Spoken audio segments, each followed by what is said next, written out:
She really shifted her mindset from delegating out tasks to delegating out outcomes. I want this project to lead to this outcome, as opposed to saying, go send this email. Now she's helping them understand sort of the why behind it and the bigger picture behind the strategy so that her team is better informed and then can make better decisions on Denise's behalf.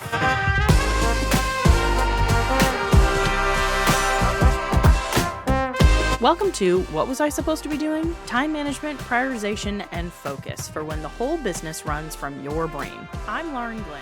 I've been in the online business space for over a decade, and I've helped everyone from small business owners to Fortune 500 companies stop reacting to their business and start running it with purpose. These days, I work with service-based entrepreneurs who are booked out, overwhelmed, and tired of always feeling behind. Together, we create time management strategies that match your brain, your energy, and the business you're actually running, not the one hustle bros say you should have. Around here, you'll get honest takes, practical strategies, and maybe a little swearing, so you can finally follow through on the stuff that matters and stop stressing over everything else.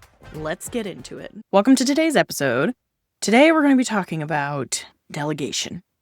And a lot of business owners, when they start their business, one of the first things they hear as a piece of advice is you should delegate. You should delegate immediately. You should take things off your plate that you don't want to be doing or you shouldn't be doing. You should hire a VA immediately and you'll get all your time back and it'll make everything simple. And a lot of times what happens with these new business owners is they delegate, they hire, and it all kind of goes to shit. They hire people without really having a plan. They hire people but don't really have a system in place for supporting that kind of delegation. And they don't really understand or set up a plan for how to basically run the business without your every input. So if this is you, if you've tried delegating before, if you've tried to hire help and it just didn't really work out and you're not really sure why or what you were doing wrong, then you're in the right place. So maybe you've hired help in the past, but you still are required for every kind of approval and people are still coming to you for questions or to make sure that it's what you want, or you've handed off tasks, but somehow they still come back to you or they still require something from you to do. You feel like delegation is actually more work than just doing it yourself. That's a sign that maybe delegation is harder than it should be for you. And because of all this, you've assumed that the problem is you. Your standards are too high, or you're not good at communicating, or you don't have good follow through. And so today we're going to be talking about what the real problem is behind all of this. Spoiler alert, it's not you. So let's get into it. So why isn't it actually your fault that delegation has failed you in the past? Well, you probably were never really taught how to delegate correctly in the past. You were probably told that you should, but then no one ever told you how to actually do it, what systems you needed, what mindset you need to be able to delegate, what structure you need to make it effective. You were just told that you need to do it and it's the most important thing and good luck. Everybody can figure it out. And the reality is that delegation can be quite complicated, especially for us solopreneurs where our business is our baby. Our business is our lifeblood and it's obviously our source of income, and it's important for our business to be run the way that we want it to be run, and for the people that we work with to think like we do and do the things the way that we would do them. So when it comes to delegating then, when you're in that position, it can be really hard to take that step back and to kind of release that control and to also build your business in a way that leads to that, to be successful, that actually allows for delegation and allows for you to bring people in to help you with your business. One of my clients, Denise, is a nutritionist, and she actually had 10 nutritionists working under her. She had a virtual assistant that was working for her, and she was still really struggling with delegation. She was struggling to let go of things. She was struggling to help her VA work in the best way that she could. She was still really holding on to a lot of tasks that her VA could have done for her because she didn't really have the systems in place to hand them off.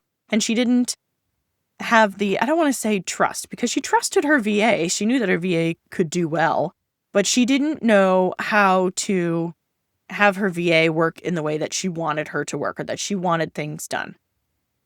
And she worked with me, and we worked together to clarify what the role of each person on her team is. So she was having one nutritionist that was also doing some admin work, some content creation, things like that, but nothing was really super defined. And so the line between her VA and her nutritionist and also her social media team was a little bit messy.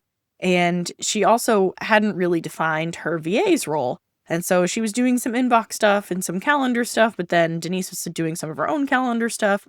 She wasn't really taking advantage of her VA's PowerPoint creation skills. Denise was doing a lot of presentations and things, but didn't really include her VA on those things. So we sat down and we looked at all of the tasks on Denise's plate, and we compared that to the roles and responsibilities list that we had created for her team. And we said, what can she hand off to her team members? What now doesn't make sense for Denise to be doing herself? What would it make more sense for her team to actually do for her? And we found a lot of things that Denise could get off her plate and give to her team and give to her assistant and really take off her plate so that she could focus on the bigger picture in her business. She really wanted to start a membership, but she just didn't have a whole lot of time. And so this was our way of finding that time for her to build her membership the way that she wanted to and be able to have the time to dedicate to it. So her team was able to start taking on more of her work, and she stopped being that middle person that everything had to go through. She didn't have to approve everything. She didn't have to give her 2 cents. She did, for certain things, still include her expertise and her thought leadership, depending on what the project was, but she didn't have to be involved in the nitty-gritty day-to-day of things.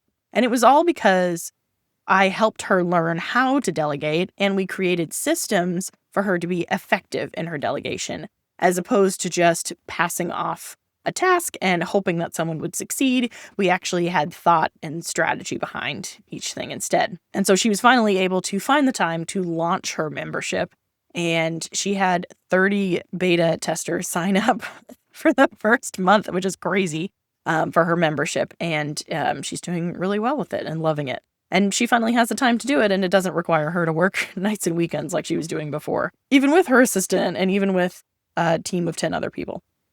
So the real difference for Denise in delegating this time, as opposed to trying to delegate on her own, were those clear roles and definitions that we created together, the centralized tools that we developed together so that everybody started using Asana so that all of the project work was in one place and everyone was having the same source of truth for the work that was being done. Denise could put her notes in there. She wasn't bouncing between email and text message and Slack and sticky notes. It was all in one system so everyone could track it together.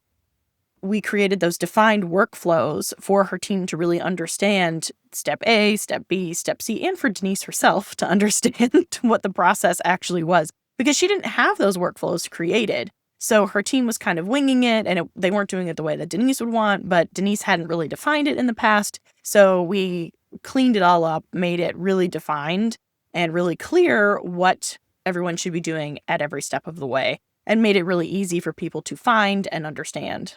And she really shifted her mindset from delegating out tasks to delegating out outcomes. I want this to happen, or I want this to be the outcome, or I want this project to lead to this outcome, as opposed to saying, go send this email. Now she's helping them understand sort of the why behind it and the bigger picture behind the strategy so that her team is better informed and then can make better decisions on Denise's behalf. So how can you figure out how to make delegation more effective for you in the future next time you want to delegate? I want you to ask yourself a couple of questions. The first one is, do I have a clear process for this, or am I just making it up as I go along? Is it different every time, or am I actually repeating the same things every time? It's just not documented. I want you to figure out what the process is for the thing that you're doing so that it's easy to then hand off to someone else, whether that's documenting it, whether it's recording a Loom type video, whatever that looks like for you so that it's easy for you to give to someone else. The next question is, can someone complete this task or project without asking me 3 follow-up questions? If you're asking only 2, that's probably fine, but 3 or more is probably too nebulous of a project for the person to complete without your input. So you want to be really clear and specific on your instructions so that they don't have to come back to you with more than 2 or 3 questions. The next question is the outcome defined, or am I just defining the steps? The difference is if the person working on it understands what you want for the outcome, then they're much more likely to be successful in meeting that expectation than if you just said, here are the steps that I want you to follow. Because if you just give them the steps, then they're not really understanding the purpose and the why behind it. And so that may lead them down the wrong path. They may misunderstand the steps that you're telling them. They may follow the steps in a different way than maybe you expected them to. But if you tell them what you expect the outcome to be, then they're much more likely to be successful in what you actually want them to do and achieve with whatever it is that you're asking them to do. And then finally, I really want you to ask yourself, am I actually handing over ownership of this task to someone? Or am I still expecting them to check in with me and for me to be sort of the final say? Now, in the beginning, when you're working with maybe a new person that you're delegating, it's okay to have sort of those check-ins to make sure that everyone's on the same page, that everyone's understanding what's going on. But eventually you do want to hand over ownership to this person. You want them to be able to take the things that you're giving them and sort of run with it. And if they can't, then there's two problems that could potentially going on. Either you're not explaining it well enough, or they're not the right fit for the role that you're asking them to fill. And either one is nobody's fault. It's just something you have to figure out and deal with. But if you really want to truly be able to delegate to someone, then they need to be able to take ownership of whatever it is that you're asking them to do. I have a new VA that I'm working with, and she is wonderful. And I was able to tell her, I want a 12 grid for Instagram because I don't want to keep posting on Instagram. It's just not something I enjoy doing. I'm trying to get away from Instagram, whatever. So I said, here are some examples of other people's 12 grids that I like, and here's my branding, and go ahead and run with it. And she did. She ran with it. She came back to me with 2 concepts, and I kind of didn't have feedback on them because they were so good, because I gave her ownership over it. I told her what I wanted the outcome to be, a 12 grid that shows my services and who I am, and I like these people as examples, and just, here's the guidelines that I want you to follow, and just go with it. And she did. And she did a great job. And it was so good, I kind of didn't have any feedback for her. So those are the kinds of outcomes that you want to be having with the people that you're delegating to. And you can set yourself up for success and them up for success by making sure that you're giving them ownership over the task and that they have a full understanding of the outcome that you're expecting and sort of why you're asking them to do it. So if you're still struggling with delegation, this is something that I help my clients with all the time. I invite you to schedule your bottleneck to balance roadmap. This is where we talk through everything that's on your plate. We really identify those things that you could potentially be delegating and how you would go about delegating them. And we talk through what that would look like for your business and what the most important things are. And then we create your personalized work schedule and plan for actually getting your work done, whether that's delegating, automating, or actually just stopping doing some of the things that you're doing.